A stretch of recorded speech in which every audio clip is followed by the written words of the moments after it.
El resguardo indígena de Cañumechuelo en Casanare es un resguardo multiétnico, un resguardo conformado por 10 pueblos indígenas diferentes, y eso refleja una gran riqueza cultural, una gran diversidad cultural. Sin embargo, cuando hablamos del problema de derechos humanos en este territorio y sobre estos pueblos, pues uno tiene que entender el proceso histórico de por qué razón varios indígenas que además provienen de distintos sectores de los llanos orientales de Colombia y de Venezuela también, la Orinoquia, terminan conviviendo en este pequeño pedazo de tierra de Casanare. Y básicamente entendemos que esos patrones estructurales, esa historia, ese proceso histórico de por qué llegaron los indígenas allí, reflejan una realidad de violación de derechos humanos que aún en la actualidad persiste y que genera graves problemas en la forma como estos indígenas están viviendo en este territorio.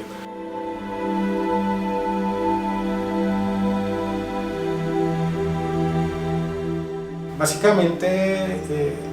entendemos que existió en la historia de Cañumechuelo, una historia reciente, en la segunda mitad del siglo XX, un proceso bastante violento de persecución para despojar a los indígenas de sus territorios ancestrales,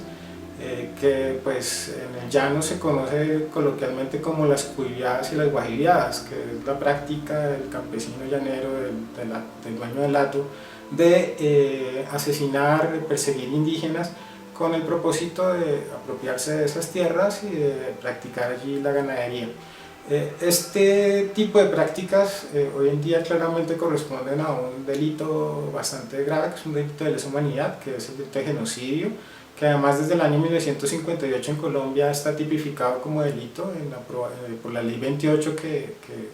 aprueba la Convención de Prevención y Sanción del Crimen de Genocidio de 1948 de la Organización de Naciones Unidas, una convención internacional que surge por el genocidio que sucedió en la Segunda Guerra Mundial con el pueblo judío. Entonces estamos hablando de un proceso bastante similar de persecución de un grupo por razones étnicas para despojarlos de su territorio. Hay testimonios muy importantes de registros bibliográficos, historiográficos, como por ejemplo el que deja Bernard Arcand, un antropólogo quebequés que vive entre 1968 y 1970 con unos pueblos indígenas que él llamaba los Cuiva, pero que son básicamente tres bandas de indígenas que vivían en el departamento de Casanare, la banda del río Agua Clara, la banda del río Ariporo y la banda del río Casanare. Hoy entendemos que esas tres bandas son en realidad tres pueblos, que son los Chiripo del Agua Clara, los Maimón Masiguare del Ariporo y los Guamone del Casanare. En ese momento, cuando Bernard Arcand estuvo en este territorio, no reporta, por ejemplo, la presencia de pueblos como el Yaruro y Yamalero, no reporta la presencia de los Amorúa en ese mismo sitio, ni de los Huipiwi. Son pueblos que llegaron después de 1968, lo que nos refleja que hubo un proceso de violencia bastante reciente. Y cuando uno le pregunta a los ancianos, a las sabedoras de estos pueblos indígenas, todos reportan una situación de violencia y de persecución violenta. Entonces, por ejemplo, el pueblo Yaruro, que viene del Sinaruco y del Capanaparo en Arauca, en frontera con Venezuela, ellos reportan haber sido perseguidos, haber sido víctimas de masacres. Igualmente, el pueblo Amorúa, que vivía en el Bichada, alrededor del río Meta, del río Ita, también manifiesta este tipo de prácticas. Y por ejemplo, otro pueblo muy importante, los Huipiwi, que vienen de la cabecera del río Tomo en el Bichada, básicamente también dicen lo mismo. Entonces nos encontramos con un proceso de violencia, de expulsión de indígenas de todos los sectores del llano, que finalmente llegan y se agrupan en Cañumechuelo, encontrando pues una zona libre de colonización, o relativamente libre de colonización, donde establecen un refugio, un resguardo para proteger su vida. Esta práctica sucedió y es bastante dramática, y pues entendemos que hay un problema grande de falta de acceso a la justicia en la medida en que ninguno de estos delitos contra estos pueblos indígenas, que además son delitos de lesa humanidad, han sido juzgados, han sido sancionados y mucho menos han sido reparados. Y sobre esa falta de acceso a la justicia y toda esa violencia que ocurrió, pues encontramos que se ha generado un despojo de su territorio, y a través de ese despojo del territorio también una práctica que es muy compleja de entender y que tiene repercusiones muy fuertes hasta la actualidad, que es la sedentarización forzada de unos indígenas que culturalmente son cazadores recolectores de carácter nómada, que requerían una vasta territorialidad para moverse caminando, moverse también en canoas, y que dependían de la oferta ambiental del territorio para su alimentación. Entonces, cuando estamos hablando de indígenas que se mueven por todo el llano, que por la violencia terminan agrupándose, terminan conviviendo todos en un territorio bastante limitado, pues empieza a generarse la crisis de hambre y la crisis de desnutrición que actualmente vemos.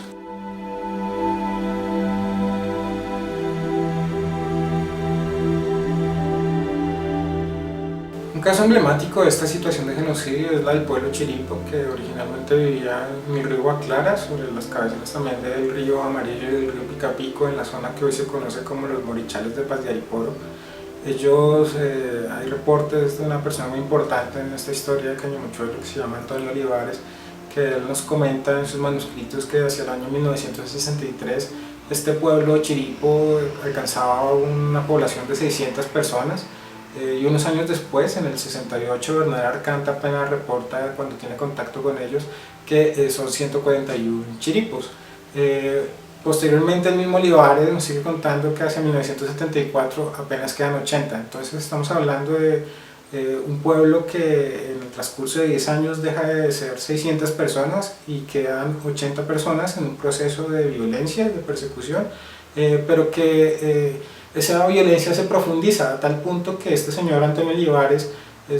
hace un ejercicio de defensa de derechos humanos del pueblo Chiripo, y en 1980, tras haber ocurrido unas masacres muy importantes en esa zona, logra contactarse con ellos, pues él habla lengua indígena y en ese orden puede establecer una relación de confianza que hace que los chiripos salgan de la mata de montes donde están refugiados, y apenas encuentra a 18 personas sobrevivientes. Entonces hubo una grave masacre. Estos indígenas, estos 18, son trasladados de su territorio ancestral en el Caño Picapico hacia un sitio conocido en este momento como Santa María del Irimene, en donde pues tienen que sedentarizarse forzosamente para proteger su vida, y desde ese momento ha habido una grave crisis territorial, pero también una grave crisis alimentaria sobre este pueblo particular. Y de manera pues muy desafortunada también han continuado siendo víctimas de violencia, particularmente el pueblo Chiripo, ya con ocasión del conflicto armado interno de Colombia, ha sido víctima de graves violaciones a los derechos humanos, a infracciones al VIH, como es por ejemplo el bombardeo que hicieron en el año 2006 sobre su comunidad de Santa María del Irimene por parte desde un helicóptero del Ejército de Colombia, que eso le generó un grave trauma colectivo a toda la comunidad sobreviviente. Y a tal punto que tras muchos conflictos con el ejército que rondaba por esa zona, terminaron desplazándose de esa comunidad Santa María del Irimene y formando otra comunidad que se llama Guafillal, un poco más alejada de las bocas del río Agua Clara, sobre el río Meta, y allí pues llegan a vivir en unas condiciones bastante difíciles de habitabilidad, pero también por ejemplo con la vulneración de algo que es muy dramático en Cañamochuelo, que es la falta de acceso de agua potable.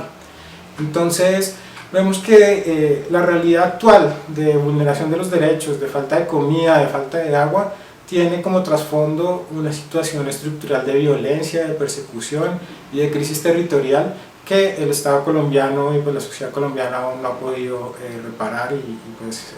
sería algo muy significativo que se lograra en algún momento de la historia para estos pueblos en honor a sus derechos y a su sueño de pervivencia.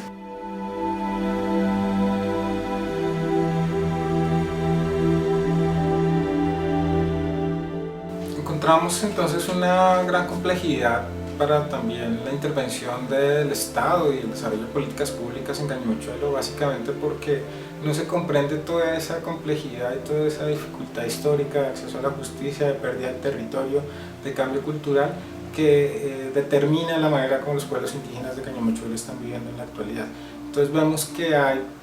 proyectos que no están bien consultados, que están diseñados por ejemplo para población campesina, cuando hay unos indígenas que son de tradición nómada, este tipo de dificultades pues que parten de un desconocimiento del territorio y un desconocimiento de la historia por parte de quienes diseñan este tipo de proyectos. Pero incluso va más allá porque también eso repercute en el mismo acceso a la justicia.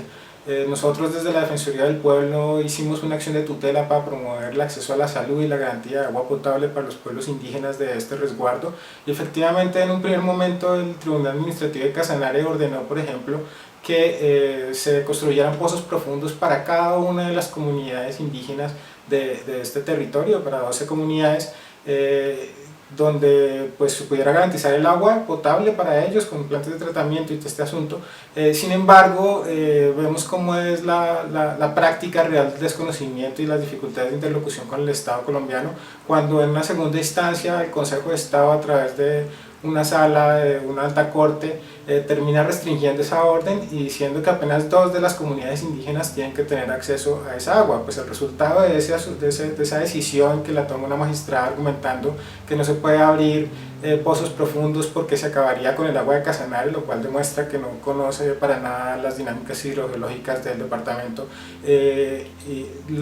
resultado práctico es que los pueblos indígenas siguen sin tener acceso a esta agua. Por ejemplo, el pueblo Chiripo, que no tiene una fuente confiable de agua potable, sobre eso pues se generan los problemas de salud, sobre eso se generan los problemas de desnutrición permanente, y en ese sentido es una lógica de nunca acabar. Pero incluso pensando en soluciones más allá del problema de la interlocución con las entidades del Estado y el diseño de los proyectos, hay un proceso que los indígenas de Cañumochuelo tienen que considerar referido al fortalecimiento de su estructura de gobierno propio. Nosotros hemos sido testigos también de que esta diversidad étnica genera una gran complejidad en la toma de decisiones, en la concertación, y ese factor pues ha impedido también que haya un proyecto muy claro de solución de los grandes problemas de Cañumochuelo, como es el problema, por ejemplo, de la alimentación. En ese sentido, sería importante para estos pueblos indígenas que volvieran a mirar un poco su historia, que volvieran a recuperar esa cultura, donde hay instituciones muy importantes que darían cuenta de soluciones, instituciones, reglas, formas de organizarse. Por ejemplo, la institución de la Huaquena, que básicamente se refiere a la práctica de compartir, recuperar la posibilidad de compartir los alimentos, de compartir, de garantizar el pleno acceso a alimentos para todos los indígenas. Es una posibilidad que se desprende también del hecho de que hay gente en el Cañumochuelo que sabe bastante bien cómo producir agricultura, y que por alguna razón diferenciación étnica, diferenciación de grupos indígenas, pues se generan barreras que impiden que todos puedan garantizar su alimentación. Igualmente, otra institución muy importante, que es el trabajo colectivo, la noción de UNUMA, en donde todos ponen de su parte para poder desarrollar los cultivos y pues, conseguir los alimentos. Entonces, seguramente sí, los pueblos indígenas, a través del diálogo, que es parte de su tradición, de su ley de origen, y a través de recuperar estos tipos de instituciones, pueden proyectar lo que es la solución de estos grandes problemas de falta de alimentación, de falta de acceso a agua potable en primer lugar, y pues asimismo también plantearse unos objetivos claros de una agenda política de reconstrucción de su territorio ancestral y de acceso a la justicia sobre todas estas graves vulneraciones que han vivido. De alguna manera el mensaje para ellos sería que hay que volver a ser Dopajeín y volver a ser Cuipajeín para poder encontrar la sabiduría.